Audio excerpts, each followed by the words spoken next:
Townley, Gallagher incident will have repercussions, read to you by Brian Jefry. The potential penalty phase for Saturday night's NASCAR Camping World Truck Series altercation between Spencer Gallagher and John Townley is scheduled this week, with NASCAR Executive Vice President and Chief Racing Development Officer Steve O'Donnell saying that repercussions were likely. O'Donnell's remarks came Monday during a guest appearance on SiriusXM NASCAR Radio's The Morning Drive program. Gallagher and Townley collided twice during Saturday's drive-in for Linemen 200 at Gateway Motorsports Park. The second crash eliminated both drivers from the race and triggered an on-track wrestling match after both drivers exited their crumpled trucks. Both drivers were summoned to the Camping World Truck Series Hall after the wreck to consult with NASCAR officials. The incident will be discussed further once competition officials return from Sonoma Raceway, site of Sunday's NASCAR Sprint Cup Series race. "We'll look at all the video feeds we have," O'Donnell told SiriusXM. "We've certainly talked to both drivers post-race and got their side of things, so to speak. But we'll have our discussions coming back from the West Coast usually late Tuesday, early Wednesday. We'll kind of have an evaluation and talk to everyone about where we stand on that. Certainly not our best moment, for sure. Two passionate drivers. You know, again, that's part of things sometimes when emotions run high, but certainly don't like to see that where it occurred, especially out on the racetrack." O'Donnell said the competition team would weigh the potential intent or retaliation in the second incident. While O'Donnell said he appreciates the passion of drivers in the heat of competition, he said it remains a delicate border to tread. "I think it's a balance," O'Donnell said. "I think we talk to the drivers, certainly we want them to show their emotions, but it's a balance for us. We'd certainly like to see drivers, if they're going to express their emotions, be outside of a race car. That's where we really jump in and react, when it's drivers using their race cars beyond what's normal in the race. That's a huge issue for us, and we're going to react heavily when we have to.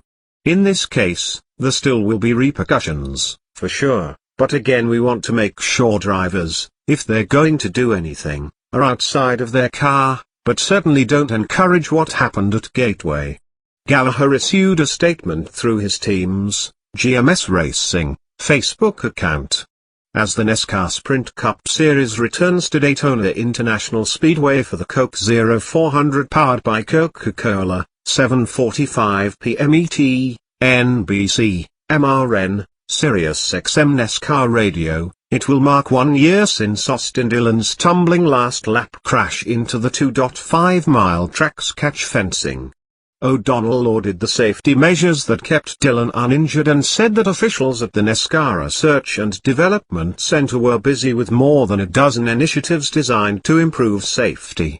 O'Donnell said a safety council within all the teams has been created, increasing the collaborative effort toward safeguarding the sport.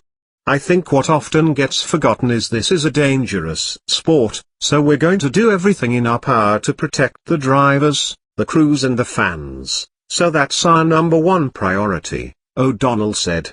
"One of the things that often gets lost is when you do have an incident, one of the first things we check is, did everything we had in place work? And when you look in the case of Austin Dillon, all belts, the seat, a lot of the different things we did with the seatbelt configuration all worked. It did its job, and you saw that he was able to walk away from that incident unharmed. So those are kind of the first things, verifying. The second piece is, you can have assumptions and think something may work, but that takes time to go test it, to reenact any incident, to make sure it's going to be safe, to make sure it's going to work.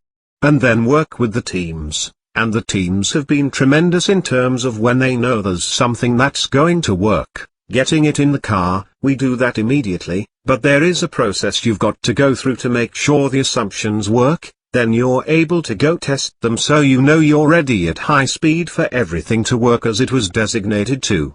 After a particularly tumultuous race in May at Talladega Superspeedway, O'Donnell said no rules changes will be in place at Daytona, where similar rules are used to restrict horsepower and lower speeds.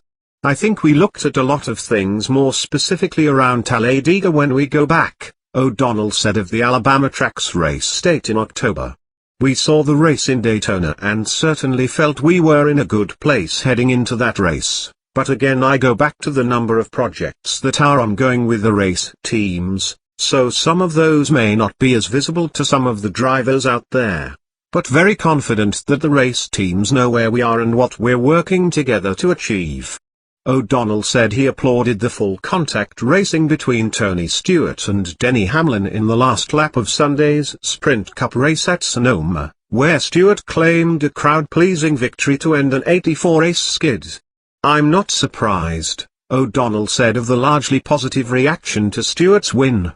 He's one of the more popular drivers that we have, and to win in the fashion he did, this goes back to winning and what really matters in our race. I know from time to time, we talk about where's the line in racing, and hopefully, that's understood. Going for wins and battling door to door is what we're all about. We saw that multiple times, especially on the last lap of that race. So, a lot of respect between the drivers, but knowing how much a win means and propelling someone to the chase is important. Proud of what Tony did, equally proud of what Denny did in racing each other hard and going for a win.